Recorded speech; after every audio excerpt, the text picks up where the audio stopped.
মেঘাবৃত সূর্যটা যেন কিছুতেই বের হওয়ার চেষ্টা করে না। সারাক্ষণই মিশকালো মেঘের আড়ালে তাকে সে।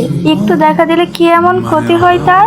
উল্টো দেখা না দিয়ে কত মানুষের ক্ষতি করে দিল। এসব ভাবনা আপন মনে ভেবে চলছে পড়ে। জানলার ধারে জল চোখে পেতে বাইরের দৃশ্য আপন মনে দেখছে পড়ে। হাতের উপর হাত রেখে তার উপর মাথা রেখে স্থির চিত্রে দেখা যাচ্ছে আজকাল মেঘমালা। এই গোমরা মেঘের উপর একরাশ ঘৃণা এসে জন্মেছে পড়ে। তখনই মনে পড়লো সোনালীর বলা কথাগুলো। সত্যি কি পড়ে সবাইকে ঘৃণা করে, ভালোবাসে না কাউকে? তাহলে আজকে কেন কানাইকে বাঁচালো?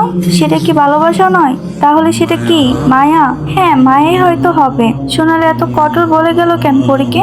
সোনালী যখন চলে যায় তখন পরীর বয়স মাত্র 7 বছর ছিল। এতটুকু বয়সে পরীর মধ্যে কি এমন দেখেছিল সোনালী? সব প্রশ্নের উত্তর ওই খাতায় পাবে সে। কিন্তু এখন আর পড়তে ইচ্ছে করছে না পরীর। কানাইয়ের জন্য খুব খারাপ লাগছে। যদিও কানাইকে সাজা দেওয়া হয়নি, তবু ভালো লাগছে না পরীর। বারবার সোনালীর কথা মাথায় আসছে। আফতাবের বড় মেয়ে সোনালী।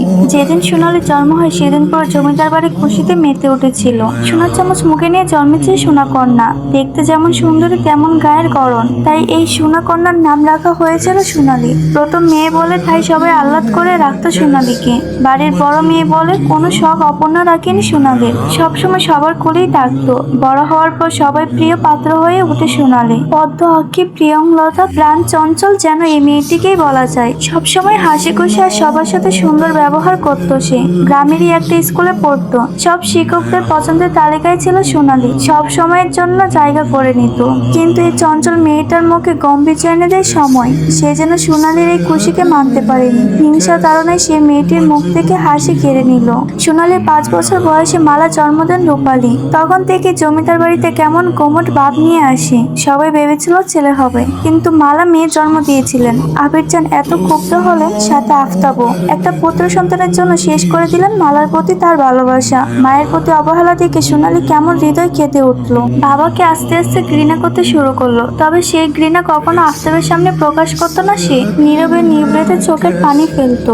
ভাবতো নিজে অভিশাপ দিতে পারে না তো কি হয়েছে, ওর চোখের পানি তো অভিশাপ হয়ে দাঁড়াতেই পারে। পরীর জন্ম হয় যেন সবার কাল হয়ে দাঁড়ায়। যেখানে একটা ছেলে জন্ম দিতে পারেনি মালা, সেখানে রূপবতী মেয়ে জন্ম দিয়ে কি হবে? রূপ যেন অভিশাপ এনে দিয়েছিল মালা ও তার মেয়েদের জীবনে। মেঘের গর্জনে পরীর ধ্যান ভেঙে যায়। জড়ো হাওয়া বইছে বাইরে।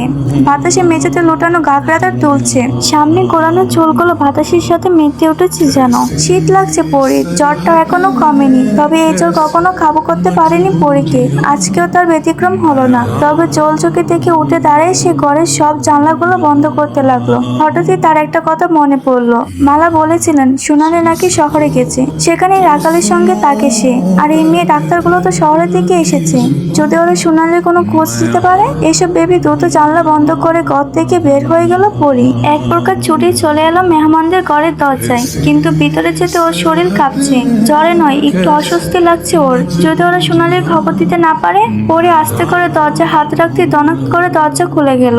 দরজা খোলার শব্দে পালক পিছনে ঘুরে তাকায়। পরীকে দেখে অনেক অবাক হলো। রুমি আর মিষ্টি ঘুমাচ্ছে। পালকও ঘুমানোর প্রস্তুতি নিতে যাচ্ছিল। বাগান বাড়ি থেকে ওরা তাড়াতাড়ি চলে এসেছে। কারণ আকাশের অবস্থা ভালো না, জ্বর হওয়ার সম্ভাবনা আছে। তাই ওরা তাড়াতাড়ি চলে এসেছে। দুপুরে খাবার খেয়ে একটু আগেই করে এসেছে। রুমি মিষ্টি ক্লান্ত থাকায় ঘুমিয়ে পড়েছে।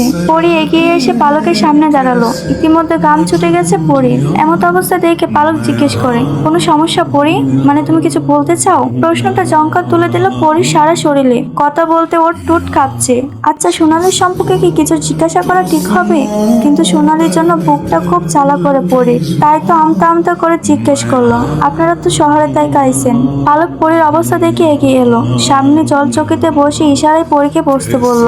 দু হাতে নিজের কাঁকড়াটা খামচে ধরে এগিয়ে এসে বসে পড়ি। পালক মুচকি হেসে বলল, হ্যাঁ, আমরা শহরের থেকে এসেছি। পালকের সুন্দর আচরণে পরী যেন সাহস পেল। সে চট করে বলে উঠল, আপনারা কি আমার সোনা আপার খবর আইনা দিতে পারবেন? কথাটা পালক বুঝলো না। তাই পরীর প্রশ্নের বিপরীতে সে প্রশ্ন করে, সোনা আপাকে? চিনলাম না, সব গুছিয়ে বলো তাহলে বুঝতে পারবো। আমার বড় আপা সোনা আপা শহরে থাকে। আর আপনারাও তো শহরে থেকে আইছেন। আমার সোনা আপার আব্বার একটু খবর আইনা দেবেন? খুব ভালো হয় তাহলে। কতদিন আব্বারে দেখি না। পরীর মায়াবতী মুখখানি দেখে পালকের কষ্ট হলো। এই মুখটা দেখলে বোধহয় পুরুষ কেন কোনো নারীও পরীকে ফেরাতে পারবে না। টসটসে জলা বলা দুটো চোখ সবাইকে ঘায়াল করার প্রধান অস্ত্র। তোমার আবার শহরে থাকে বুঝলাম, কিন্তু বাড়িতে আসে না? তোমার বাবাকে বললেই তো পারো, তোমাকে শহরে নিয়ে যাবে, তখন তুমি তোমার আপাকে দেখতে পারবা। পলকের কথায় পরি গনগন মাথা নেড়ে বলল, না, আব্বা আমার কোনোদিনই শহরে নিয়ে যাইবো না। আপার কথা কইলে তো নিবই না।